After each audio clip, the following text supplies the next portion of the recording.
औज़ुबिल्लाहिमिनश्शैतानिर्रजीम बिस्मिल्लाहिर्रहमानिर्रहीम। मैं हूं आपका होस्ट जुमा खान और आप देख रहे हैं जुदाला टुडे। आज की कहानी ज़रा मुख्तलिफ है। आज एक शख्स के बारे में बात करेंगे। ये हैं जॉन डी रॉकफेलर। ये कभी दुनिया के अमीर तरीन आदमी थे। दुनिया का पहला अरबपति शख्स 25 साल की उम्र में अमेरिका की सबसे बड़ी ऑयल रिफाइनरियों में से एक को कंट्रोल किया। 31 साल की उम्र में वो दुनिया का सबसे बड़ा तेल साफ करने वाला बन गया। 38 साल की उम्र में इसने अमेरिका में 90% तेल साफ किया। 50 साल की उम्र तक वो दुनिया का सबसे पहला अरबपति शख्स बन गया। एक नौजवान के तौर पर हर फैसला, रवैया और रिश्ता इसकी ज़ाती ताकत और दौलत पैदा करने के लिए तैयार किया गया। 53 साल की उम्र तक वो बीमार हो गया। इसका पूरा जिस्म दर्द से लरस गया। इसके सारे बाल झड़ गए।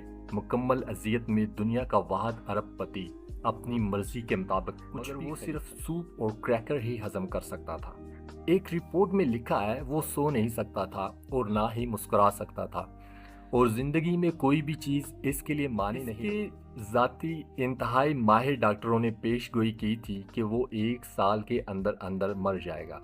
वो साल अजियत से आहिस्ता आहिस्ता जब वो मौत के करीब पहुंचा तो एक सुबह इस मबहम एहसास के साथ बेदार हुआ कि वो अपनी दौलत में से कुछ भी अपने साथ अगले जहान ले जाने के काबिल वो आदमी जो कारोबारी दुनिया को कंट्रोल कर सकता था, अचानक उसे एहसास हुआ कि उसकी अपनी जिंदगी उसके कंट्रोल में नहीं है। इसके पास सिर्फ एक ही इंतखाब है। अटॉर्नी, अकाउंटेंट और मैनेजर्स को बुलाया और ऐलान किया कि वो अपने असासों को अस्पतालों, तहकीक और खैराती कामों में मुंतकिल करना चाहता है।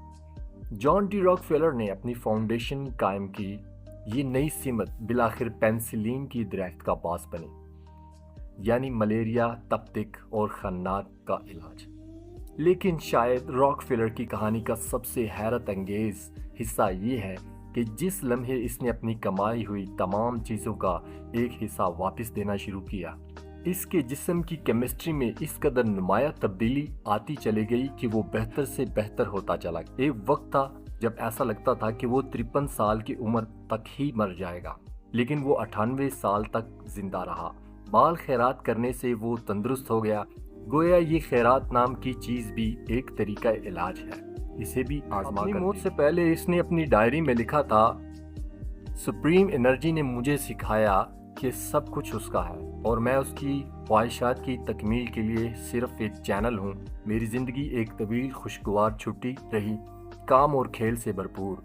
मैंने परेशानी को रास्ते में छोड़ दिया। अब मैं था और मेरा खुदा था। मेरे लिए हर दिन अच्छा था और हम सब के लिए एक अच्छा पैगाम। अस्सलाम वालेकुम।